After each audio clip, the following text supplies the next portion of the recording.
host Eric here of Talking with Famous People, and today I'm going to be answering an interesting question posed by one Michael Evans. This is my third attempt at answering this question. It's actually like my fourth or fifth attempt because there's a couple that I just ended up trashing, right? But I'm going to get it this time. So anyway, it's an interesting question for me at the moment because it actually links into something that's going on in my own life, which is, first, I'll answer it directly. I don't cut people off. And if somebody, as I mentioned in the previous attempt, which went up as a different thing, if somebody deserves to be cut off, I'd still rather sit down and hold them to account, like have that conversation and force the issue to resolution, so to speak.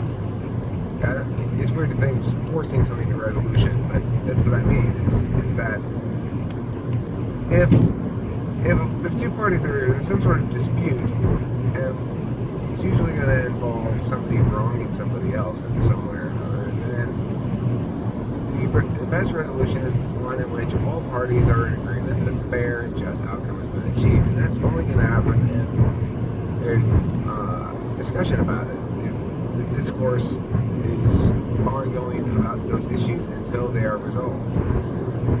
Two reasonable people should never not be able to come to consensus about something. The problem is this: for a lot of people, coming to consensus is not adequate. For me, it is adequate. It's if we talk and you can see I was wrong about that, that's enough. That's all I really need to hear. I don't need to hear anything else. I don't need apologies. I don't need assurances you're not going to do it again necessarily, unless it was something really egregious. But I just need to know that you're reasonable. Basically, a reasonable person will be able to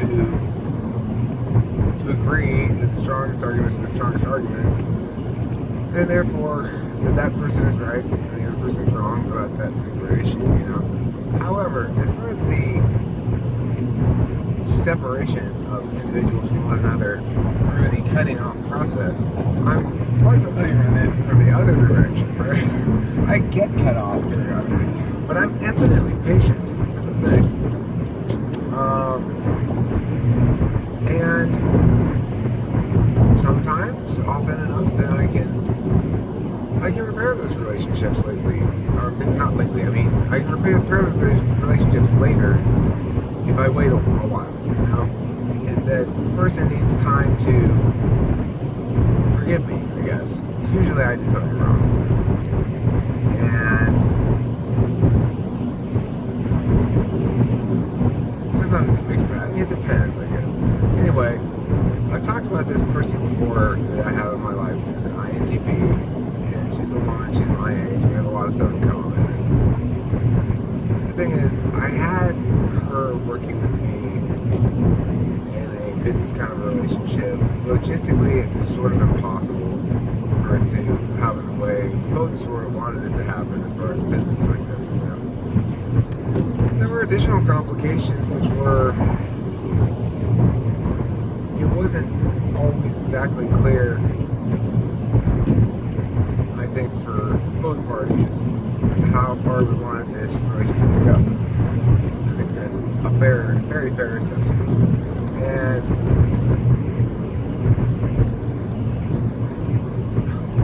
it's a lot of different things came into play that caused this woman to essentially cut me off. But number one was I made a big mistake, which is I basically tried to make her be more like an ENTP, right? Like, you know, INTPs, first of all, they're relatively egoless.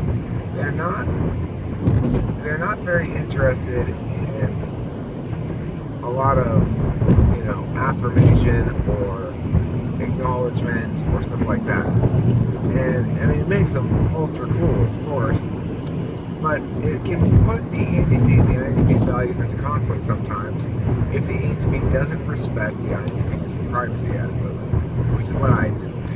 And as a consequence, she got really mad at me. You know, she more or less cut me off. But I am not subject to something that other people seem to be subject to, which which is this response of, well, fine then, if you're going to do that, then fuck you, and I'm not going to deal with you anymore either. I don't do that. I never do that. I just say to them, well, when you're in my inner circle, and that means you get infinite slack from me. I understand that I don't get, nor am I entitled to infinite slack from you, but I'm hopeful that you're going to come back into the fray here at some point. And I'll be here waiting with open arms when you do. And that's my take on everybody, right? If they fucked me over in some way, then it's not that nice of a tone, obviously, but it's the same basic message, which is, if you're able to sit down and talk to me and be reasonable, I will be more than happy to fix this thing. So that's my take on relationships in general. This is assuming, of course, you get relatively close to inner circle. And it's not that hard. I was thinking, well, this is the message I want to say. Well, it's hard to get into my inner circle once you're in there. And it's not that hard to get into my inner circle, actually. It's just, not very many people want to get in there, I guess. If I engage with you for a while, then I think if you're my friend, then basically you're my friend, and then that's it. If it's early on and I determined somewhere that I misjudged you, that you're actually not a good person, then if it's not too deep in, then that's different. I haven't encountered a situation where I've gotten deep in with the person enough to say, okay, you're in a circle, and then proved to be wrong and misjudged them entirely, and they're actually an awful human being. Except for this one woman who was my former employer, but I never thought of her as inner circle at all. I thought of us as coordinating on a shared project. I just didn't realize how much she considered me outer circle, I guess. I considered her sort of neutral, like an employer kind of a thing, right? But anyway, regardless of that, she is one who cut me off because she didn't want to be held to account, and she pulled all kinds of shady, illegal stuff to do that. Anyway, so that's my take on that. And thank you very much for asking that. This one question provided me 3 videos. So good job, Michael Evans, for asking a question, and good job, Jose, for misinterpreting it. Thanks for watching Talking with Famous People.